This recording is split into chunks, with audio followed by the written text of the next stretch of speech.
Hello everyone! So today I wanted to talk about what my experience has been like taking Japanese at UC Davis.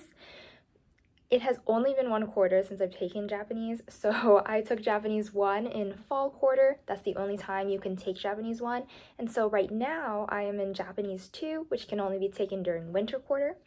And I'd like to start out with just why I'm taking Japanese, and so that would be because of my language requirement, but I also have some other reasons, which is just influence from anime and manga and my interest in Japan. I would love to go there in the future, so those are some reasons that I'm taking Japanese. And so with that, I've learned so many things already. It's quite a lot to handle, but it's not something to be fearful of or to discourage anyone from being interested in taking Japanese. With that, I wanted to start off with one, how the professor is like. There are, of course, many different professors there, but from friends that I had who are in higher Japanese classes and from my own experience with my professor, they are all very nice. I have had so much support from them. They're very much willing to answer questions and they love to see you learning. So definitely don't feel afraid to go to them if you have questions, even if it's not something that you are learning currently at the moment in class.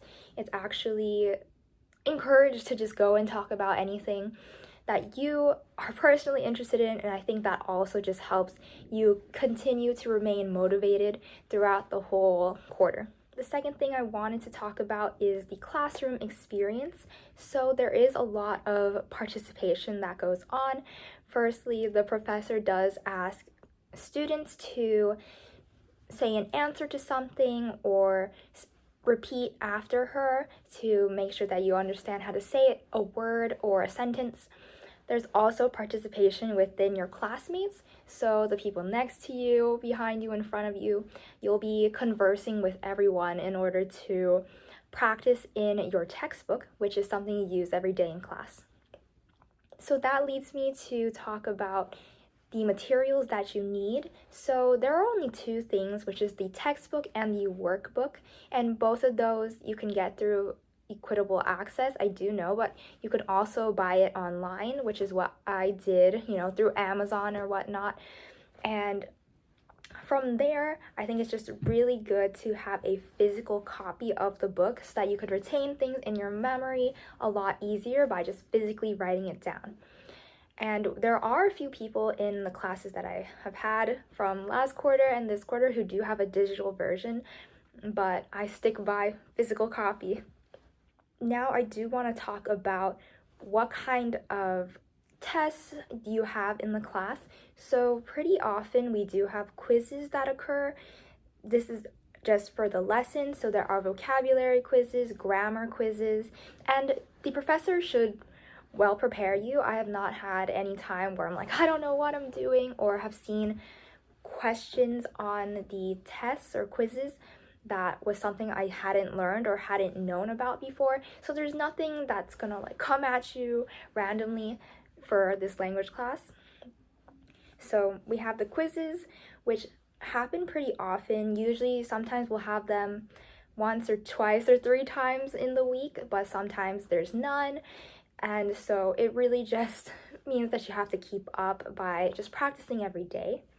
We also have the midterm and oral performance that occurs during the same time-ish. So with that, you might be presenting in front of the class, some kind of presentation with what you have learned so far in the quarter. And there's also an oral performance with your professor, a one-on-one. We had a Zoom for that. And so she, or at least my professor, had well prepared us for that as well, telling exactly what is going to be on there so you know exactly what to study for. And then there's also the final, which does the same exact thing, also having an oral performance and the oral interview portion with the professor alone. So those are some things to keep in mind in case you do want to take the class, but usually it's all easy to do if you just continue to practice every day and keep up with whatever your professor gives you. and it's all good. You also want to make sure that you're engaging with whatever you've learned. So for example, with the vocabulary, if you notice it in your surrounding area, you can just try to associate the Japanese word with what that thing is. For example, well, behind me is my computer, so that would be pasokon, or the thing I'm filming this on right now is my phone, which is sumaho. And we have t-shirts, my shirt, and my pants right now, pantsu. There's a lot of different words that you could use and practice with. Right now in my lesson, we are learning different physical, facial features. So, I could easily be like, kami is hair, me is eyes, kuchi, mouth. So many ways to practice and to engage with it every day so that you will continue to remember what you've learned. Another thing I recommend is if there is manga that you know and you've read already, you can try reading it again in Japanese instead. And oftentimes they do have the reading in hiragana, which is something you learn immediately when you start Japanese 1. So you'll be able to read what is there, even if there are some kanji and katakana that you don't know yet. It will all kind of allow you to get the context of it and be able to read it still. Oh, and I just want to give one tip is when you start Japanese 1, learn the hiragana and the katakana early on. This is something that my professor actually sent a message to us about earlier on as well, so you will know, and this is not something that's going to be a secret and you'll just go all into it on the first day. So definitely take what your professor says to heart and study early, just because it can be tiring in the first part of class for the week or 2 weeks when you're learning all the different hiragana. It gets kind of difficult at times, and I've seen some people drop out, but there are videos on YouTube as well that talk about mnemonics